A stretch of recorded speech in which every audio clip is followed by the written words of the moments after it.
Hey Deriv traders, welcome back to another video tutorial. On this lesson, you are going to learn how to identify other high probability order blocks which hold the same weight as institutional order blocks. Those zones are called flip zones. A flip zone is an area where there is an exchange between buyers and sellers. Basically, supply invalidates demand or demand invalidates supply. Such zones normally indicate a shift in market sentiment. Flip zones are significant because they often align with areas where institutional traders place their orders. We can use this footprint to then place some orders. Now, from this diagram here, we can clearly see that initially we have a downtrend where price is creating those lower lows and lower highs. Now, from this downtrend here, we already know that in a downtrend, the sellers are in control. Now, if the sellers are in control, it means that what? It means that supply is in control. So as you can see here, we have an area of supply or a bearish order block. Now, after price creates a break of structure around this area here, we would anticipate that price will eventually create that pullback into this area of supply in order for us to potentially look for some selling opportunities. But then, as you can see, price never really reverses to that particular order block.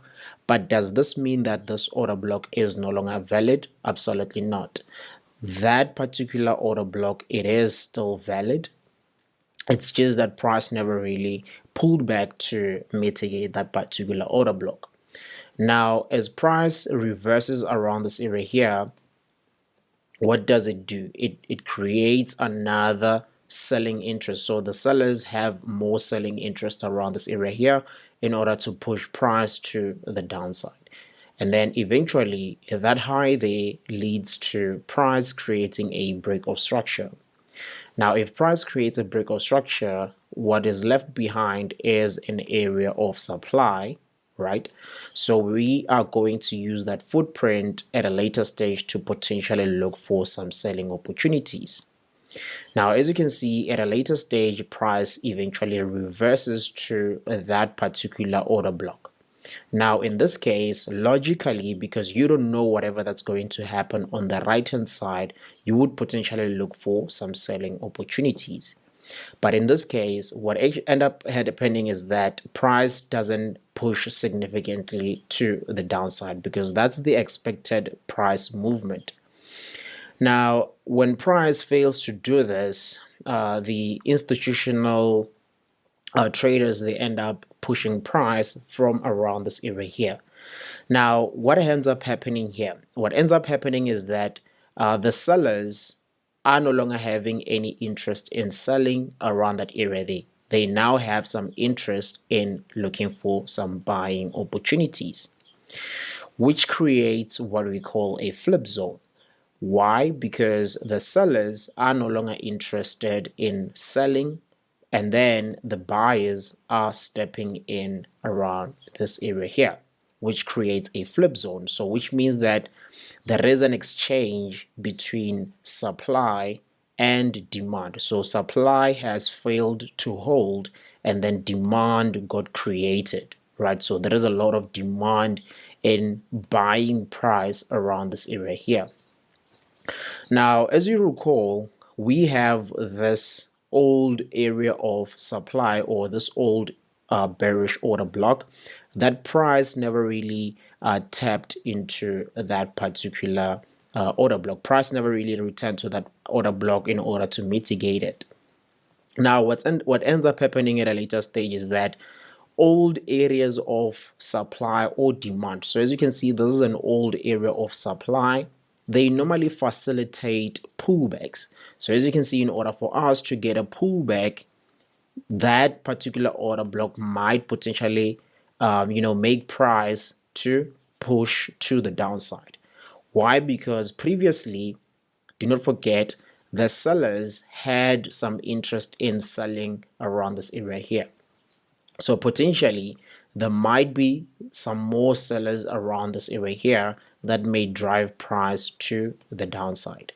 But now what a lot of people get trapped about on this particular or on such particular setups is that they forget that around this area here we already had an exchange. So we need to always ask ourselves who is in control, because supply is no longer in control and then demand has already stepped into the market. Now when we have the exchange, normally a trend change occurs. So majority of the time, we're going to get a trend change when you have an exchange between supply and demand. So as you can see here, we get what? We get a trend change.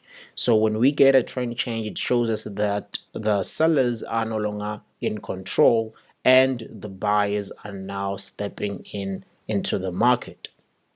So looking for some selling opportunities from this order block here, even though yes, it is a valid order block to potentially look for some trading opportunities from, but it is of low probability.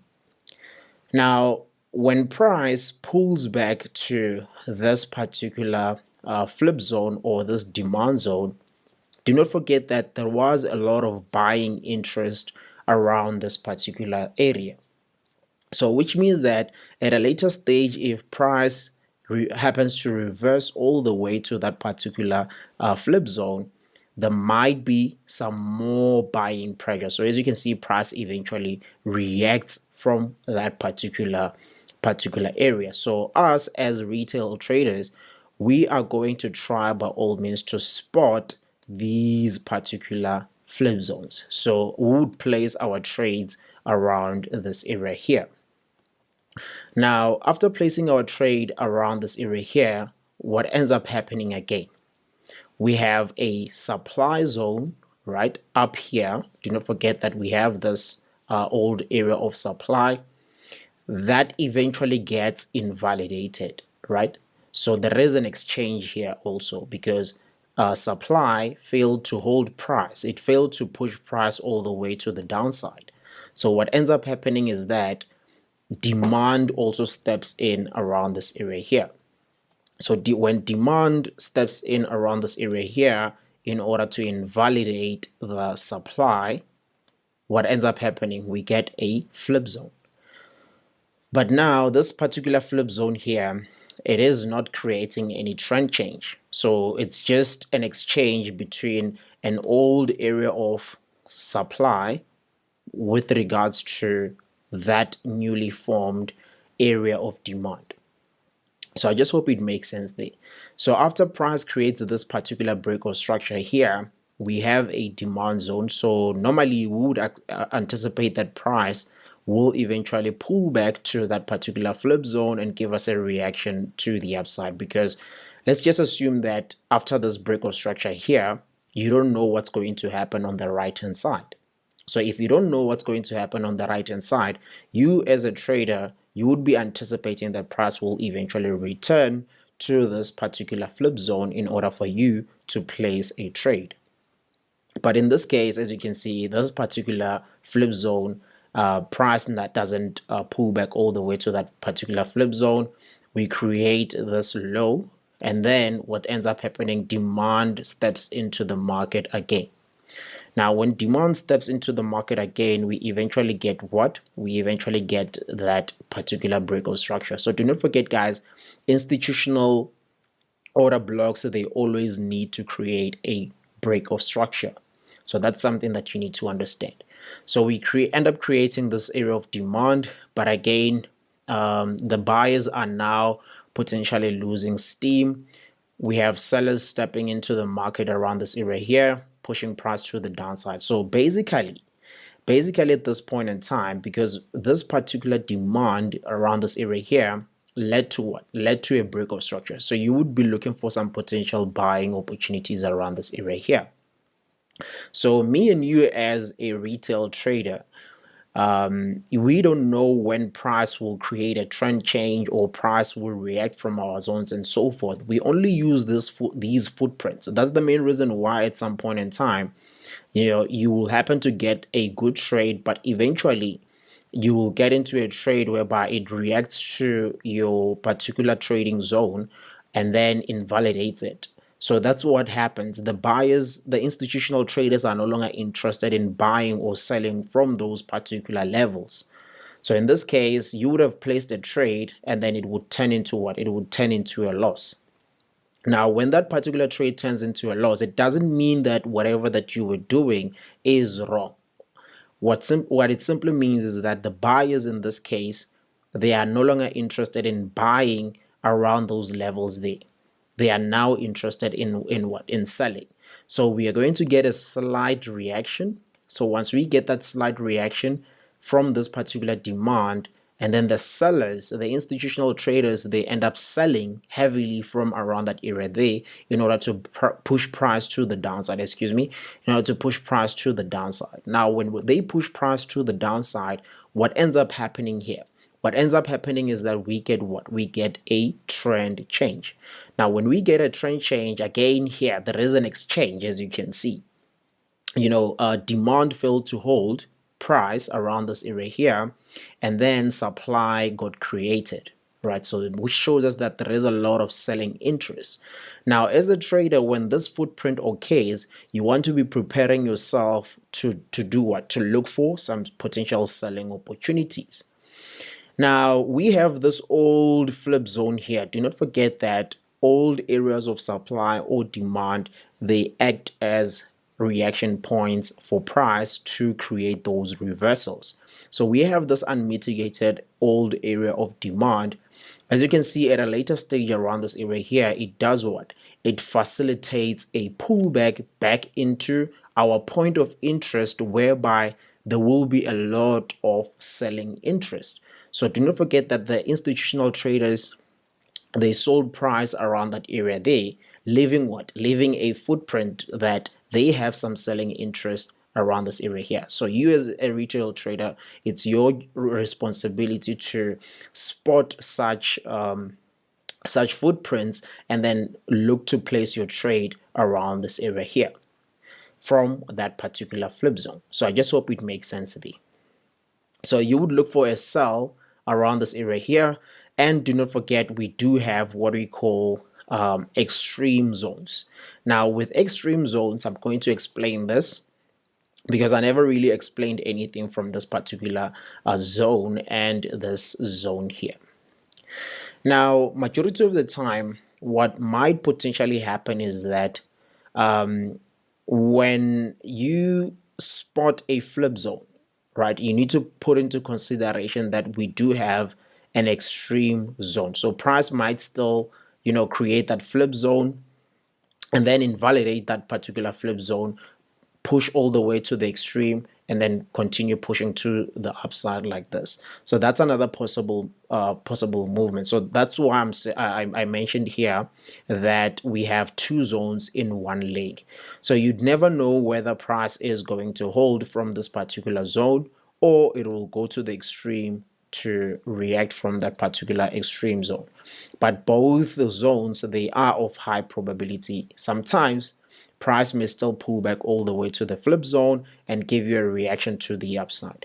And then sometimes price may still push to the downside, mitigate the extreme zone, and then push to the upside like this. So here, it's just a matter of you managing your risk.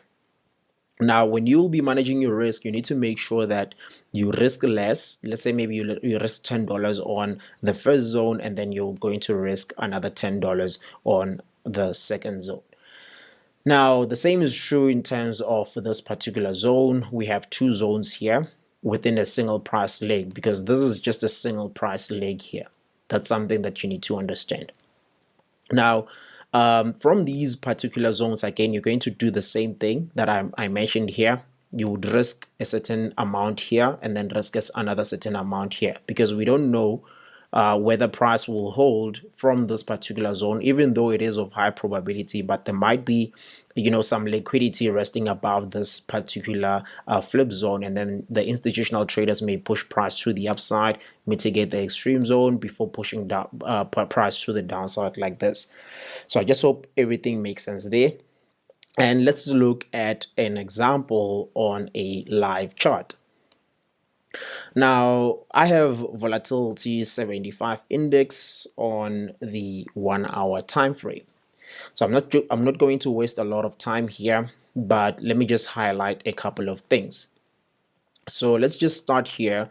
We have a breakout structure around this area here. Now we need to identify where is the order block that led to price creating that breakout structure. So we have this order block here. It's the one that led to price creating what? Creating a breakout structure. And then again, we do have this extreme zone around this area here, right? So we do have this extreme zone. So it's the same thing that I mentioned earlier on. So as you can see, as price is pushing to the downside, we eventually create another breakout structure here, right? We create another breakout structure around this area here.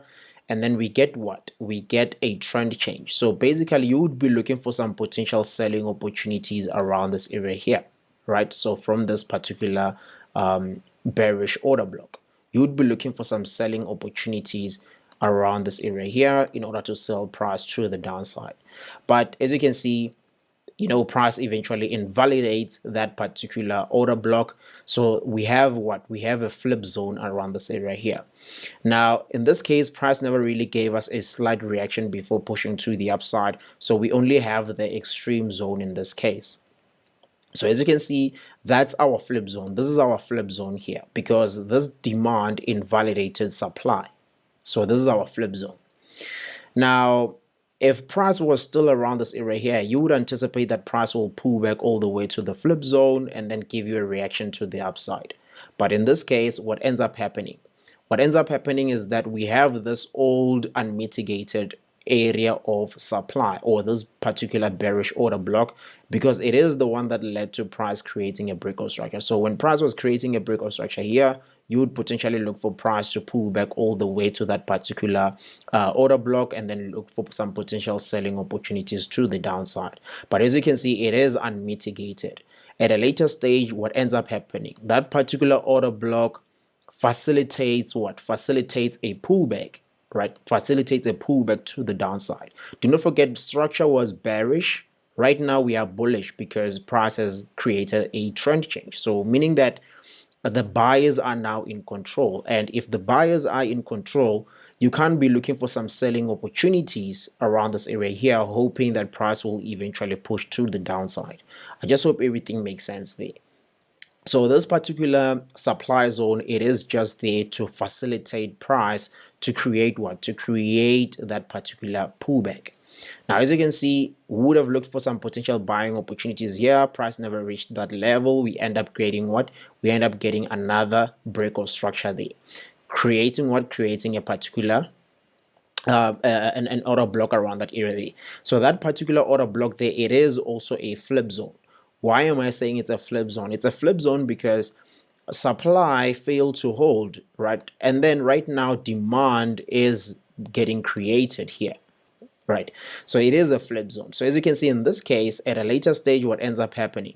Price eventually pull back all the way to that particular order block. So you would have looked for buying opportunities around this area here. It's a high probability trading setup. I would have taken this even on a $1 million account. So price eventually pushes to the upside. Do not forget, we do have this extreme supply zone up here, or this extreme order block. Now, as you can see, that particular extreme order block, price is still bullish. That old unmitigated extreme bearish order block, it facilitates a pullback. So basically, you would still be looking for some potential buying opportunities around this area here. Why? Because the buyers are in control. Do not forget what I mentioned earlier on, that we as retail traders, we don't know when price is going to take to create that trend change. I'm sorry. We don't know when price is going to create that trend change. So in this case, you would wait for price to pull back all the way to this particular area of demand, and then you'd look for some buying opportunities.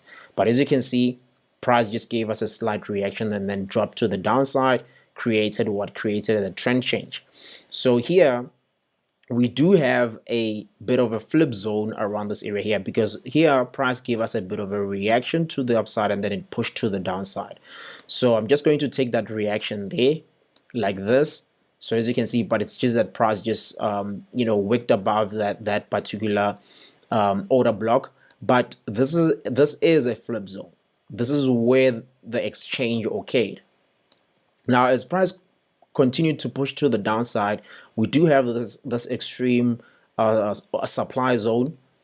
Price is currently bearish, so price is creating those lower lows and lower highs. So we have this structural order block, we have this extreme order block. So as you can see, price reacts to that particular order block, but we don't get a significant reaction to the downside.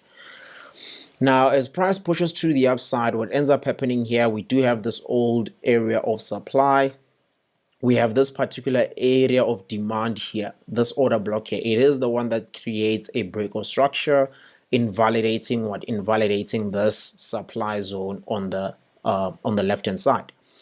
So here again, you would have potentially looked for some buying opportunities, but again, do not forget we do have this old unmitigated area of supply, which facilitated what? Which facilitated the pullback. So each and every time, just know and understand that old areas of supply or demand, or those old order blocks, they normally facilitate pullbacks. So in this case, price eventually creates that bit of a pullback, pushes to the upside, creates this order block. This order block here invalidates the supply. So demand is created.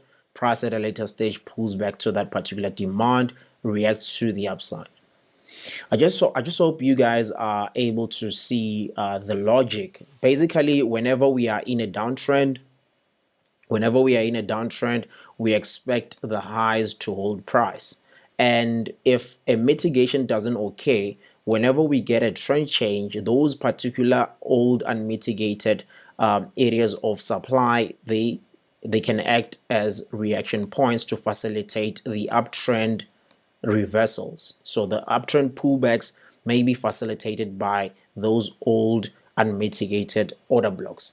Now the same is true in terms of a downtrend. So if we happen to get a trend change here, right, so these old unmitigated order blocks down here, they can facilitate pullbacks, right, for that particular downtrend. So I just hope everything makes sense there and you guys are getting the logic behind, flip zones and so forth. Majority of the time, I do take trades, a lot of trades from flip zones, but you just need to understand what is a flip zone and how can you go about validating that price has a high chance of reacting from that particular zone.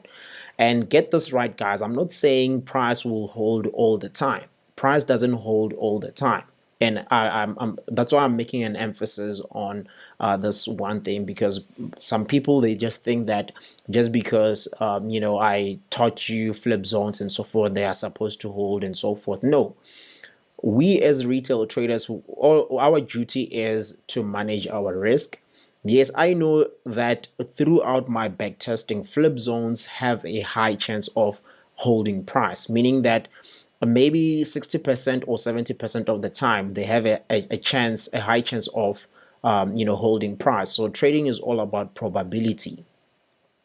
Anyway, I just hope you understood everything from this lesson, and that will be it for today's video. If you found this guide helpful, don't forget to hit that like button, subscribe for more trading tips, and drop any questions or topics you'd like to see in the comments below. You can click here to watch my recent upload, or click on the playlist to watch more content on market structure. Anyway, thanks for watching and happy trading.